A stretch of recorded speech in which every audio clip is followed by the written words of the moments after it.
Donc pour la Léchère, je l'ai dit, c'est en Savoie.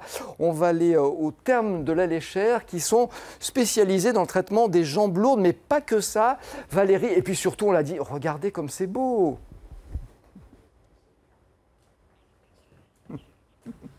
Alors c'est très beau, mais Valérie est en train de courir, je pense, vers un autre lieu. Voilà, parce qu'elle nous a fait un petit coucou. Ah, la voilà, Valérie, on la retrouve tout de suite, non? Tout à l'heure? Allez, bah, écoutez, on va passer au sujet suivant, puisque notre invitée est arrivée, elle aussi, en courant. Alors, allez, on fait, on défait, on refait. Restez bien avec nous, on va retrouver Valérie Chastelan. Donc, je rappelle, au terme de la Léchère, bonjour Valérie. Je suis sûr que vous êtes essoufflée, vous avez couru. Regardez comme c'est beau derrière vous. Je suis désolée, Alain. Je vous ai posé un petit lapin. Petit lapin, hein, c'est le premier, mais voilà. Mais en fait, je vous explique, je suis tellement passionnée par le sujet que j'étais en train de discuter avec le médecin thermal qu'on découvrira après. Pour le moment, on est dans ce parc thermal et on va à la rencontre d'une figure locale, d'un historien, d'un écrivain. Il s'agit de Michel Étiévant. Bonjour Michel. Bonjour. Alors, quand est-ce qu'est née cette station? Il y a fort longtemps tout de même.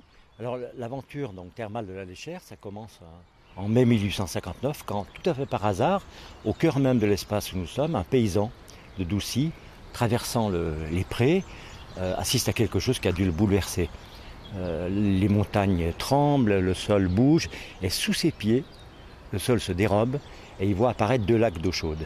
On imagine un peu sa peur, la peur des paysans locaux, et puis très rapidement, ils vont s'apercevoir que l'eau n'a rien de dangereux, au contraire, elle est bénéfique, d'autant plus que lorsqu'on s'y plonge les mains, et que l'on a des plaies, la peau cicatrise beaucoup plus vite. Lorsqu'on s'y trempe plus longuement, l'effet est décontracturant. Donc au fond, ce sont les paysans qui découvrent, ce sont les vrais inventeurs de l'eau de la Léchère. Alors, très longtemps, l'histoire de la station a été liée aussi à l'histoire de l'usine qui est derrière vous. Oui. On peut se retourner et la voir. Oui. Hein, vraiment, les deux sont en tandem. Oui, elles sont nées au même moment. On pourrait dire même le même mois, la même année, 1897. Donc très rapidement, il a fallu faire avec. Et c'est vrai que c'est un décor qui peut un peu troubler quand on vient ici. Mais il faut savoir qu'en même temps, l'usine ici a toujours été le socle de vie principal. Il y a une chaîne de vie derrière d'emploi, de commerce, qui fait qu'il a fallu tenir compte de ça. D'autant plus aussi que l'argent de l'usine a permis également de développer la station. Mais ceci dit, je crois qu'il y a une prise de conscience très forte, très tôt, des élus, des autorités. Pour preuve, moi, quand j'étais enfant, ici, dans le quartier qui bordait la station à l'usine, je voyais fumer 17 cheminées, 10 derrière. Aujourd'hui, il faut vraiment les voir, quoi.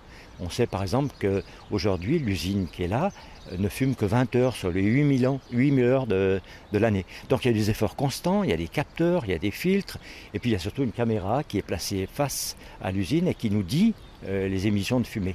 Ceci dit, ça reste un problème. Alors, Michel, vous me disiez tout à l'heure qu'enfant, vous vous cachiez là derrière pour regarder les fêtes. Il y avait de très belles fêtes, de très belles toilettes, de très belles robes et de très belles voitures. On a du mal à imaginer ça aujourd'hui. Oui. C'était vraiment un espace privé, réservé à des familles aisées qui venaient prendre leurs eaux. Ils venaient en général d'Aix-les-Bains, qui était ouvert déjà depuis 1760. Ils allaient à Bride ensuite et ils s'arrêtaient ici.